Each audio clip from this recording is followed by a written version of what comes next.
বিদেশে অবস্থান করেও শেখ হাসিনা ষড়যন্ত্রের পথ থেকে সরে আসেননি বলে মন্তব্য করেছেন জামায়াতে ইসলামী সেক্রেটারি জেনারেল অধ্যক্ষ মিয়া গোলাম পরওয়ার।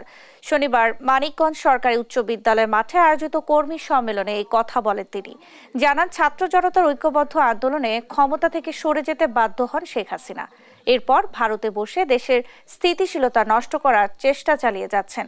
তবে দেশপ্রেমিক নাগরিকদের দৃঢ় অবস্থানের কারণে এসব ষড়যন্ত্র বারবার ব্যর্থ হচ্ছে।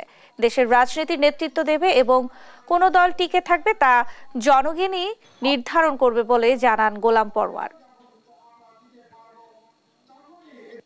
আমাদের সমস্ত জনশক্তির কাছে এই মেসেজ পৌঁছেছে, আমরা সরকারের সহযোগিতা করতে হবে। আমরা চেষ্টা করলাম, মাঠে নামলাম, সাথে সাথে বিদেশে পালিয়ে গেলে ওই খুনের মাস্টারমাইন্ড, এই গণতন্ত্রের দুশ্মন বিদেশে গেলেও ষড়যন্ত্র তার থেমে থাকেনি, ওখানে বসেই সে ষড়যন্ত্র শুরু হয়েছে। এই খবর কি আপনারা রাখেন? বিপ্লবের পর 53টা বিপ্লবের জন্য চক্রান্ত করে